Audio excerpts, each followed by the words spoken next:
Hi everyone, my name is Amanda. I'm a hand embroidery artist, and in this video I wanted to share with you some of my recommendations for fabric to use for embroidery. This video I'm going to try and make as comprehensive as possible. I think that it's good for beginners. I'm going to try and go down the basics of the fabrics that I really recommend and ones that I don't recommend first. And then I'll also try to list out some reasons why you might want to choose a particular fabric over another. And I'll share some brands that I really like that I have personally used and I would recommend. So let's get started. First, I wanted to quickly go over some fabrics that I generally don't like to use. This is not an end-all be-all. If you have like a favorite pair of jeans that you want to stitch on and they contain some of this material, I would say it's always worth trying if you really want to make a project out of it, but just know that it can be a little bit more challenging and it may not stand the test of time if it contains some of these fabrics. So I really don't recommend that you use fabrics that have any sort of synthetic material in them. Synthetic fabrics can degrade over time. They're really hard to stitch through sometimes, and they are not as forgiving. They can actually have permanent holes that are left in the fabric when you stitch through them. So I try to steer clear of those. This also includes anything that has elastic in it, which I guess you could group in with synthetic fabrics, but elastic is a huge red flag for me. If I see it in some kind of t-shirt that has a bunch of elastic in it, or if there's a ton of elastic in a pair of jeans, I try not to stitch on stuff like that because it can be really hard to pull the needle and thread through, and again, it can wear out and degrade over time, and it just doesn't last as long as natural fabrics. So that leads me into the common types that I recommend that you look for in order to have the most success with your project and have something that you're proud of that will last for years to come. So I recommend generally to stick with natural fabrics. I'll go over a couple of the different types, but generally most of them are going to be made out of wool, cotton, or linen. Those are generally the ones that I recommend for people. There are a couple of exceptions here and there if there's some blend that has a little bit of an extra material in it, but for the most part I try to stick with 100% cotton, 100% wool, or 100% linen. So cotton is highly affordable and it's generally really easy to stitch on. Cotton has a really tight weave, which means that there's no visible holes in the fabric and the threads are really close together. Just a really nice surface to embroider on. It's a little bit more lightweight sometimes, so beware of that. You might want to double up your fabric if you use it, but I like to use cotton fabrics for things that I plan to leave in the hoop and frame, or I want to frame in a picture frame. You could also use cotton for particular apparel projects if the drape is nice on them. And then you can also use it to make things like wall hangings or to assemble a quilt with. Cotton by the yard is very affordable, so it's easy to find in craft stores and you can just buy it off the bolt. I personally like to use Kona cotton. I think that's the highest quality that I've found in like most chain craft stores, and it's a little bit thicker than some quilting fabrics. I think it is a quilting cotton, but I think the weight is like ever so slightly heavier than some quilting cottons that I've found in the past. So I really like that, and I also really like Kona cotton because it comes in a billion colors, so that can be fun to mix and match if you're looking to get a little bit more colorful with your embroidery. Fabrics like denim and canvas are also really good to stitch on, and these could be potentially free because you might have canvas workwear like a workwear jacket or some kind of 100% denim pants or a jean jacket that you could stitch on.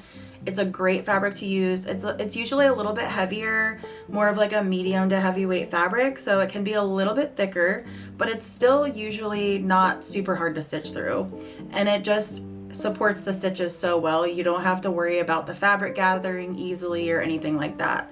So check to see if you have any denim in your closet you want to stitch on, because that's a great option. Linen is another fabulous fabric to stitch on. I really like to use linen for projects that I plan to frame, but you can also buy apparel grade linen. It comes in a lot of different thread counts and weights, so be mindful of that when you're shopping around. But generally, I do recommend using a higher thread count for surface embroidery. So I would say I like to stick with 36 to 40 and up if I'm doing surface embroidery, like thread painting or just general embroidery. If you're using it for counted cross stitch, you'll usually want to do 28 to 32 count is usually what people recommend. So those are a little bit lower in thread count, and the threads of the fabric will be a little bit more visible. I shop online for linen, and I like to shop around and just test out different kinds. So I'll leave a couple of links to ones that I really like in the description, but I'll mention a couple right now. I have one that I just stitched on recently from Ernest Quilt. This is a company that has 100% European washed linen. I really like the colors that they have, and it feels really nice. This is a higher thread count. It's not marketed particularly for needlework, but it is a higher thread count because of how tiny the weave is of the fabric. And I just really like the texture of it. It's got the natural slubs in it, which are basically just irregularities in some of the threads because it's made of flax, which is a plant, so it's very natural. So I like the texture of it, and I think that from what I remember of the description on their Etsy, it is good for quilting. It can be used for apparel, that kind of thing. So it seems like it's a good project linen if you are a seamstress and you like to sew things.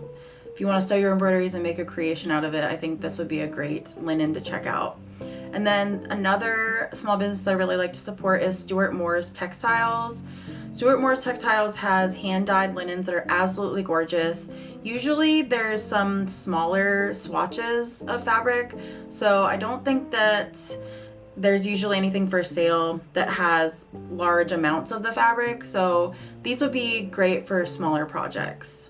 And then finally, there's another Etsy shop that I've purchased linen from that's hand-dyed, and it's called My Vintage Needle Crafts, I think.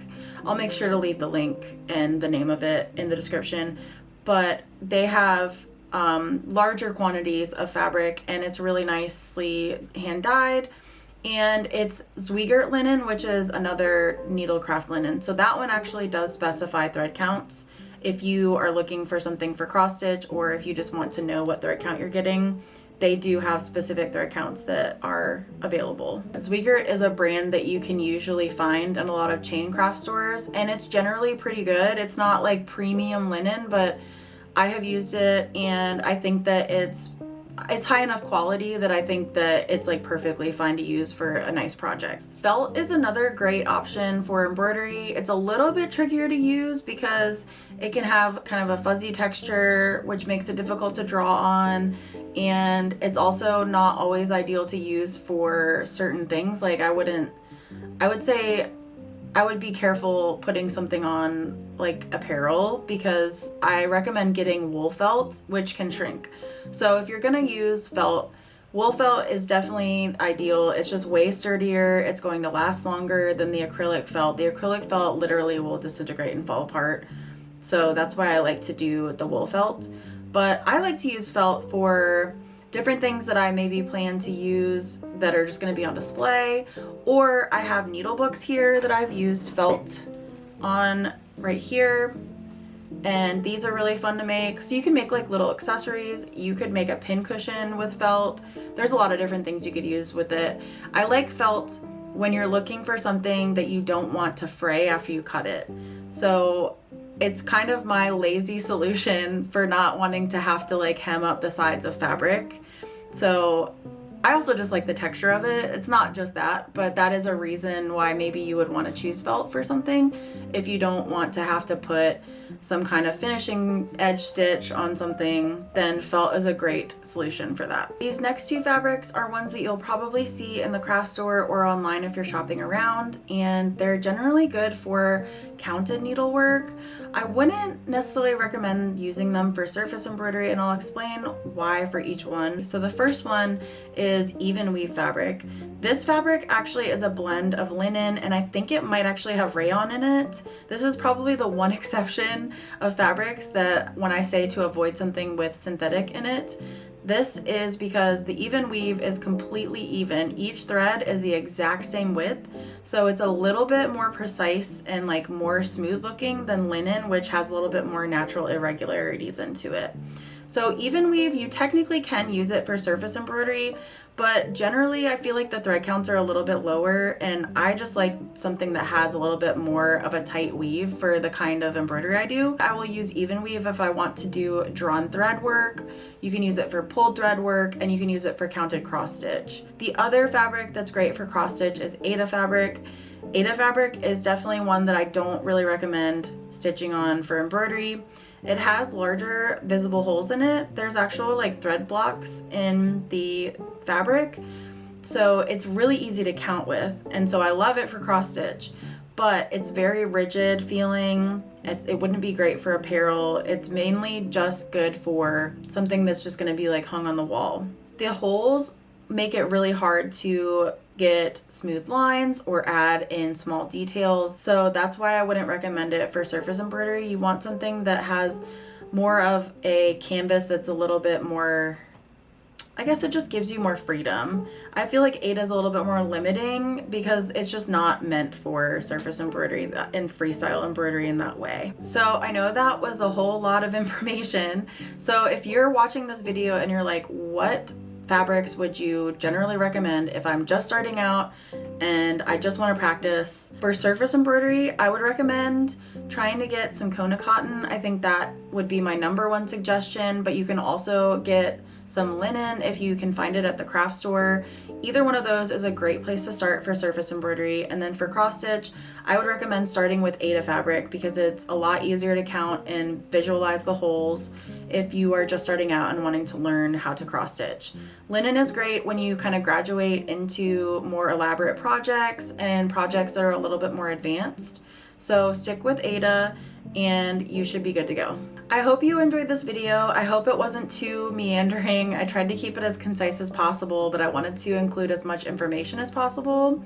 If you enjoy tutorials like this, please consider subscribing. I am so excited to announce that I have a book available for pre-order. It's called Embroidery for Dummies, and it's going to be available in July of 2026. It has so much information if you're a beginner, but also if you are more experienced. It has a bunch of information in it, like embroidery stitches to utilize, how to plan your colors and your stitches, as well as different special techniques and ways that you can customize your own design. So if you're wanting to jump into stuff like that, it is all in this book. I wrote it in a way that it's meant to grow with you so that you can, if you're just starting out, you can still use it when you're a few years down the road and you're looking for more ways to grow and learn in this medium. So I am really excited about it. It's been a huge labor of love, and I really tried to include everything I could possibly think of in it. If you want to pre-order it, I will leave it in the links, and I will see you in the next video.